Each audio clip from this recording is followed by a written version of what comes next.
अपभ्रंश के आधार पर भाषाओं का विभाजन, 5 प्रकार का विभाजन आपको मैंने बताया। इन्होंने पहला है पहले सौर सेनी है, दूसरा है मागधी, तीसरा अर्धमागधी, चौथा महाराष्ट्री और पांचवा पैसाजी। अब इन अपभ्रंश के आधार पर आधुनिक आर्य भाषा के 5 भाग हैं और 5 अपभ्रंश से 5 विभाषाएं विकसित हुई हैं। कितनी? 5 विभाषा। और इन 5 विभाषाओं से 18 बोलियों का विकास हुआ है।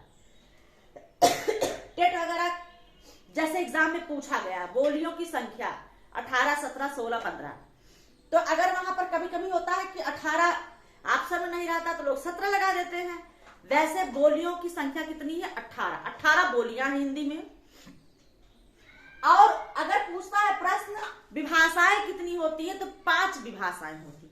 तो पहले 5 विभाषा देख लेते हैं। पहला है पश्चिमी हिंदी, दूसरा है पूर्वी हिंदी, तीसरा है बिहारी हिंदी, चौथा है राजस्थानी और पांचवा है पहाड़ी। ये 5 विभाषाएं हैं और इन 5 विभाषाओं से 18 बोलियों का विकास हुआ है। आइए देखते हैं। पहला है पश्चिमी हिंदी। पश्चिमी हिंदी से 5 बोलियां हैं पश्चिमी हिंदी में। पहला है ब्रज, दूसरा है कौरवी, तीसरा है हरियाणवी, चौथा है बुंदेली, पांचवा है कन्नौजी। प्रश्न पूछता है ब्रज का कौरवी, सबसे ज्यादा कौरवी और हरियाणवी उठाता है, कन्नौजी भी उठाता है। माने पूछा कौरवी बोली का विकास किस विभाषा से हुआ है? पश्चिमी, पूर्वी, पहाड़ी, राजस्थानी। तो आपको पता होना चाहिए ब्रज, कौरवी, हरियाणवी, बुंदेली, कन्नौजी, ये जबान पर रटा होना चाहिए। इसका विकास हुआ है पश्चिमी हिंदी से। किससे हुआ है? पश्चिमी हिंदी से। दूसरा है पूर्वी हिंदी। पूर्वी हिंदी से 3 बोलियों का विकास हुआ है। कितने? 3 बोलियों का विकास हुआ है पश्चिमी हिंदी से। अवधी, बघेली और छत्तीसगढ़ी। कौन कौन सी है? अवधी, बघेली और छत्तीसगढ़ी।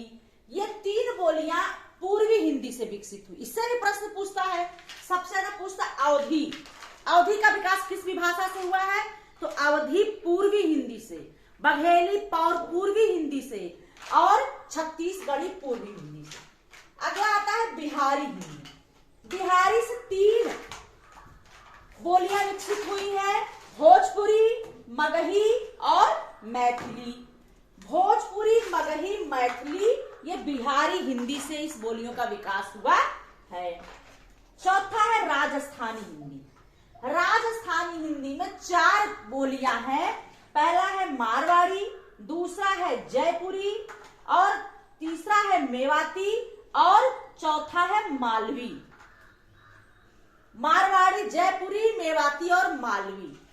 जो राजस्थान में मेवाती उत्तर में बोली जाती है, राजस्थान के उत्तरी बेल्ट में। राजस्थान के दक्षिणी बेल्ट में क्या बोली जाती है? मालवी बोली जाती है। पूर्वी बेल्ट में जयपुरी, जयपुरी को ढूढ़ाड़ी भी कहते हैं, और पश्चिमी बेल्ट में मारवाड़ी बोली जाती है राजस्थान की। तो राजस्थान में मारवाड़ी, जयपुरी, मेवाती, मालवी, ये राजस्थान की क्या है? 4 बोलियां हैं। अगला है पहाड़ी हिंदी। पहाड़ी हिंदी में 3 आती है, कुमायूनी, गढ़वाली और नेपाली। कुमायूनी, गढ़वाली और नेपाली। तो ये आपकी 18 बोलियां देख लीजिए। 1, 2, 3, 4, 5 हो गए पश्चिमी में, 4 हो गई पूर्वी में, 9, 3 बिहारी में, 10, 11, 12, 4 इसमें 13, 14, 15, 16 और 3 इसमें 17, 18। नेपाली है नहीं, तो ये आपकी 18 बोलियां है। नेपाली तो इसके अंतर्गत आती है। तो आपकी ये 18 जो है कुमायूनी और गढ़वाली, ये आपकी 18 बोलियां हैं जो 5 विभाषाओं से विकसित हुई है। ठीक है, ये ग्राफ आप देखिए, बना लीजिए, सबसे प्रश्न उठता है। यही जो भाषाओं में से सारे प्रश्न यही से बनते हैं। ठीक है, कि ये विभाषाओं से और बोलियों से प्रश्न उठाता है। पूछा बघेली किस बोली से विकसित हुई है, किस विभाषा से? पूर्वी। मगही कहां से है? बिहारी से। मैथिली कहां से निकली है? बिहारी से। कुमायूनी गढ़वाली पहाड़ी हिंदी से निकली है, और बुंदेली या कन्नौजी पश्चिमी हिंदी से। ब्रज हरियाणवी, हरियाणवी कौरवी ब्रज, और बुंदेली और कौरवी। तो ये आपके जो है 5 विभाषा और 18 बोलियां हैं। किनका विकास कहां से हुआ है, मैंने ग्राफ के आधार के सहारे आपको अच्छी तरह से समझाया है। इसको आप अच्छी तरह से देख लीजिए, नोट कर लीजिए, अच्छे से फिगर अपने दिमाग में ही बैठा लीजिए। उससे क्या होगा कि आपके यहाँ से आए हुए प्रश्न कोई फंसेंगे नहीं। तो आज की कक्षा में इतना ही, अगली कक्षा में फिर आपसे मिलते हैं, तब तक के लिए धन्यवाद।